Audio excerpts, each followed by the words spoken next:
with LibertyNation.com. I'm here with Freddy Vaccha, who's the UKIP regional chairman, and we're here at the pro-Trump rally in front of the American embassy.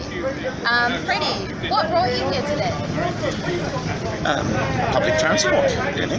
Right. Perhaps you were asking something else. What brought me up here is partly a horror at the impudence and insolence of the insulting behaviour of various misbegotten, misinformed and maladjusted people who think it's great to attack our most reliable ally for 101 years. Winston Churchill probably did not say you can rely on Americans to do the right thing after they've tried everything else. He didn't actually say that. It's an urban legend. But 101 years ago, America did decide to do the right thing, just join us in World War I. And without America in World War II, it's my considered opinion that we would have lost, and the world would have been subjected to an unparalleled epoch of darkness from which we certainly wouldn't have recovered. So we're grateful to the US, and we remain grateful, and we think it's just bad manners to not show this from time to time. President Trump does say and do certain things which perhaps sometimes one thinks, oops, but he then sometimes corrects it and reports it as fake news. He is a charismatic person. He managed to spend 41 cents for every dollar that Hillary Clinton spent, but still won the election. And that's not the sign of the dim-witted person who the liberal media likes to pretend Trump is. I take him to be a shrewd calculator, and while I do believe I would prevail against him at chess, I wouldn't turn up drunk. Okay, so what do you think of Trump's policies? Which particular policies? In general, he is fairly unique in that he actually says he's going to do things, and then he does them. That is the most fundamental of policies, that his policies actually turn into action.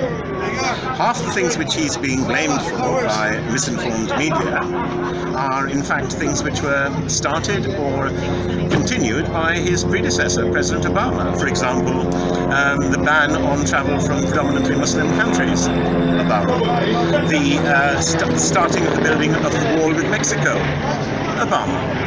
Mass deportation of illegal immigrants, 3 million of them, Obama. I'm not saying Obama was right or wrong, but Obama did these things while pretending to sycophantic liberal media to not be doing them. Trump says he's doing them, does them, and then gets attacked for it. I actually went to the United States in 2008 in Michigan, where I spent almost all my time. The rest was in Massachusetts, a very, very different type of place. Campaigning against Sarah Palin, about whom I was terrified. John McCain was a good sort. His medical file was 600 pages long.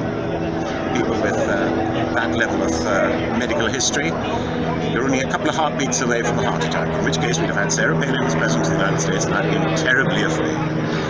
She seemed to talk about the apocalypse and Armageddon with great frequency and not necessarily with great fear, something she was looking forward to.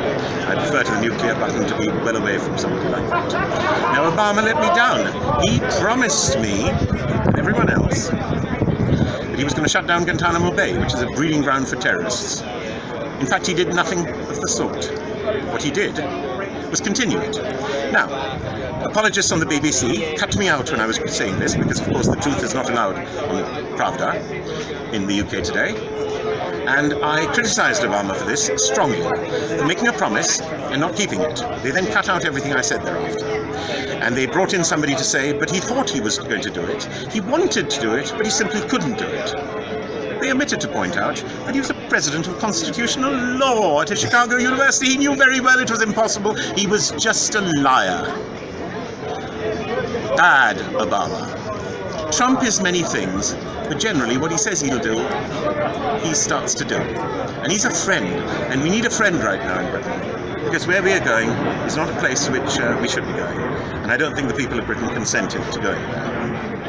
So, one last question. With all the Brexit drama that's been going on, what do you think it means for Trump's relationship with the UK? Well, I think President Trump may soon have to get used to dealing with another Prime Minister, which would be an improvement, won't it? It can hardly be worse. I'm coming to the conclusion, as somebody who loathes Labour, with a loathing that is extraordinarily healthy, I would actually say it's probably, if it means getting rid of this whole shower of traitorous and treasonable Tories, that we have to suffer 5 years of the ancient mariner with his gimlet eye, who stoppest 1 in 3, and the PhD in mathematics Diane Abbott, and even the terrorist's best friend, who is our shadow treasurer and chancellor, that might be a price worth paying. Okay, Freddy, thank you very much. Thank you so much.